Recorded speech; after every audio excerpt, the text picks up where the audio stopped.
Assalamualaikum warahmatullahi wabarakatuh. Selamat pagi anak-anak. Mudah-mudahan kalian semua yang ada di rumah tetap semangat dan dalam keadaan sehat walafiat. Baik, hari ini ketemu lagi dengan Bu Cherry di pelajaran perbankan dasar. Jadi kalau minggu kemarin kita membahas tentang materi lembaga keuangan, hari ini kita bahas lembaga keuangan non-bank. Nah, untuk tujuan pembelajarannya, peserta didik dapat memahami jenis-jenis lembaga keuangan non-bank yang ada di Indonesia. Nah, jenis-jenis lembaga keuangan non-bank yang ada di Indonesia itu adalah yang pertama, Pegadaian. Nah, Pegadaian ini adalah lembaga keuangan yang menyediakan fasilitas pinjaman dengan jaminan tertentu. Jadi, dengan usaha gadai, masyarakat tidak perlu takut kehilangan barang-barang berharganya dan jumlah uang yang diinginkan dapat disesuaikan dengan harga barang yang dijaminkan. Perusahaan yang menjalankan usaha gadai disebut perusahaan pegadaian. Dan secara resmi satu-satunya usaha gadai di Indonesia hanya dilakukan oleh Perum Pegadaian. Nah, untuk ciri-cirinya yaitu pertama, terdapat barang-barang berharga yang digadaikan. Lalu yang kedua, nilai jumlah pinjaman tergantung nilai barang yang digadaikan.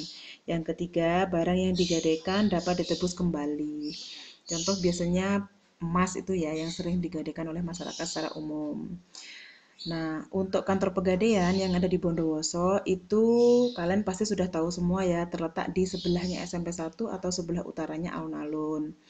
Lalu untuk Pegadaian Syariah itu ada di dekat atau sebelah utaranya Terminal Bondowoso. Baik, berikutnya adalah leasing. Nah, artinya adalah perusahaan yang membiayai pembelian barang-barang yang diinginkan nasabah. Sebagai gantinya, nasabah melunasi harga barang beserta bunganya kepada perusahaan leasing. Nah, ini jadi kalau perusahaan sewa guna usaha ini di Indonesia lebih dikenal dengan nama leasing ya.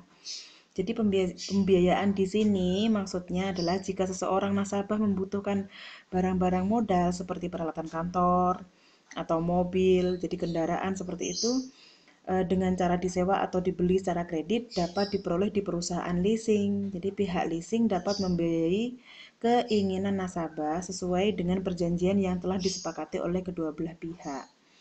Nah, contohnya misalkan orang tua kalian mau membelikan kalian sepeda motor biasanya ya, karena tidak mempunyai uang cash maka nanti akan disediakan oleh pihak leasing. Jadi biasanya kan orang tua kalian akan mengangsur setiap bulannya. Nah, untuk perusahaan-perusahaan leasing yang ada di Bondowoso itu contohnya adalah Adira Finance, ada WOM, ada FIF Group dan lain sebagainya.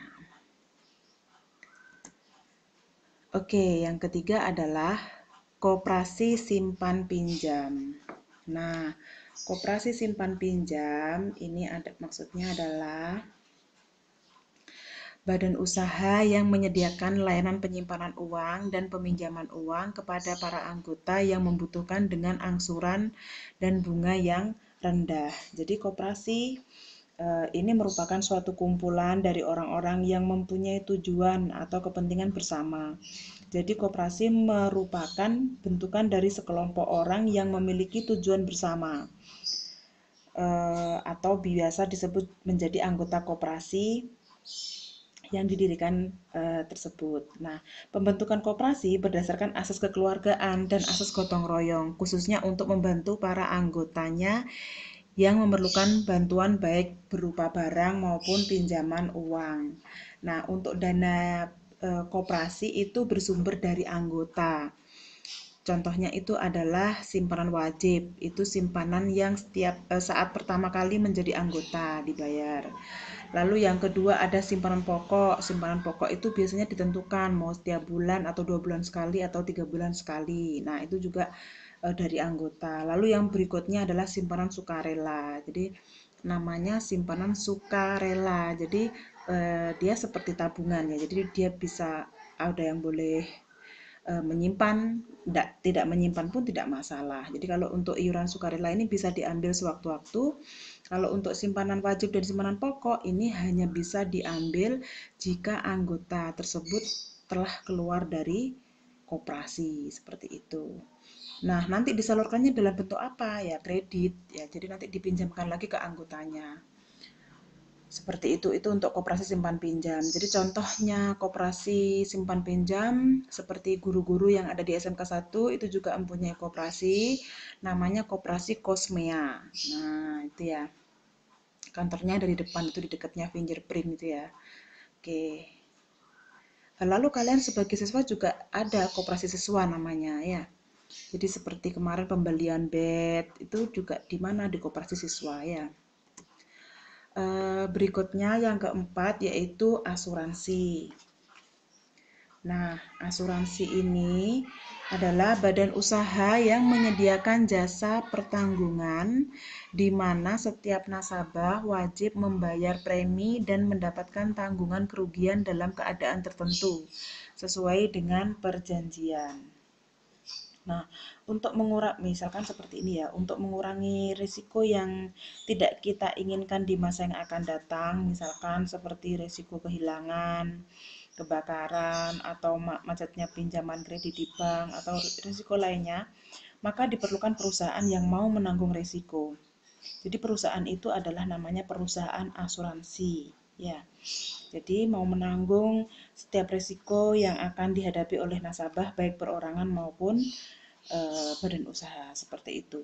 Dalam perjanjian asuransi di mana tertanggung dan penanggung mengikat suatu perjanjian tentang hak dan kewajiban masing-masing.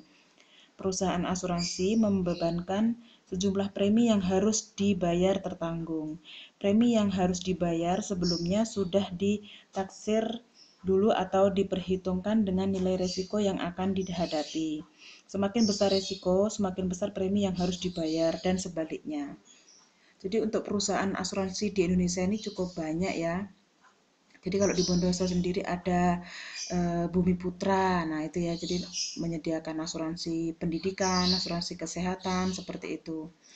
Kalau yang untuk kesehatan biasanya ada BPJS Kesehatan, nah seperti itu. Itu contohnya. Lalu berikutnya yang kelima adalah anjak piutang.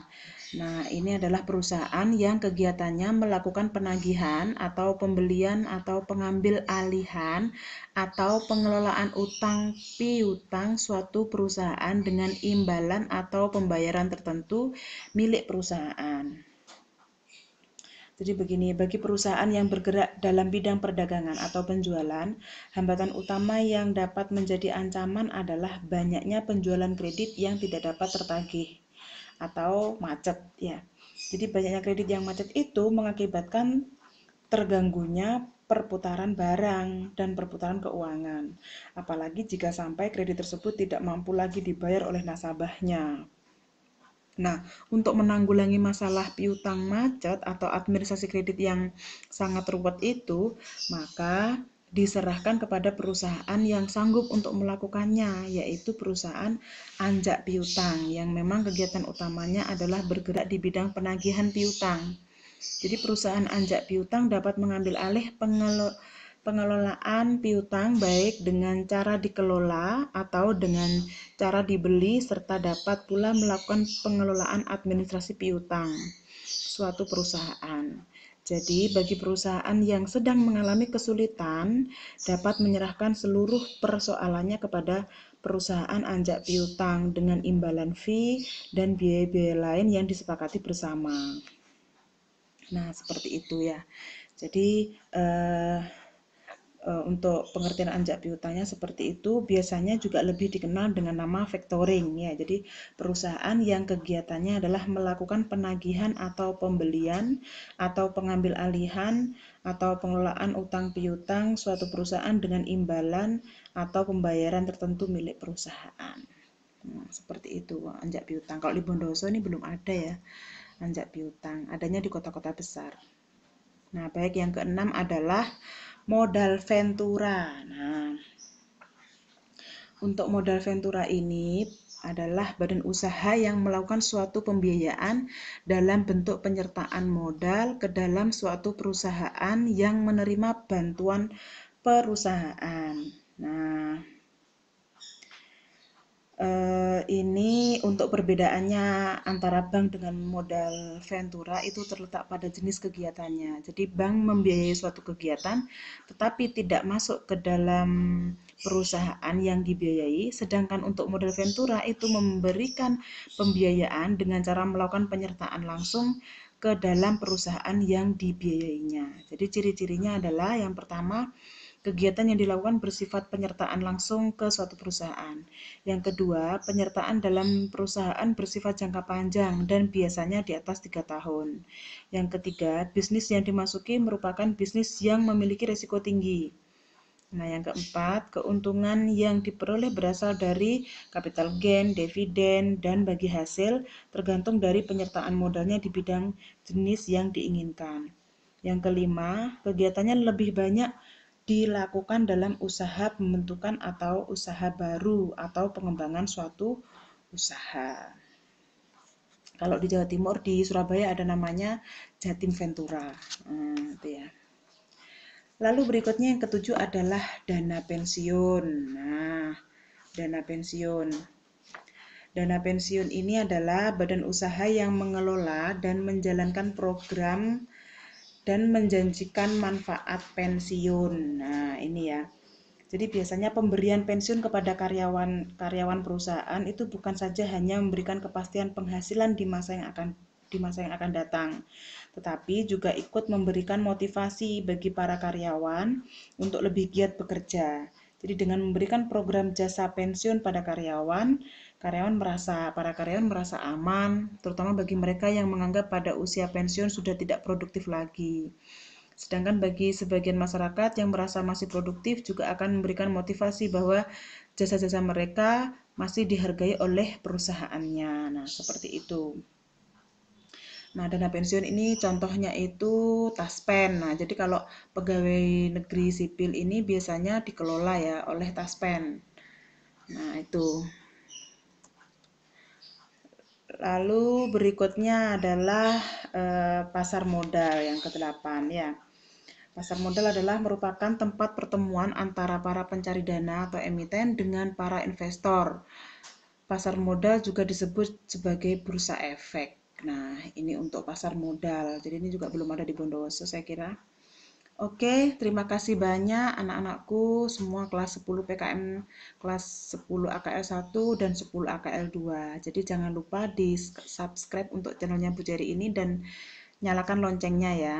Untuk absen silakan komentar kelas, lalu nomor absen, lalu nama, seperti itu. Terima kasih, mudah-mudahan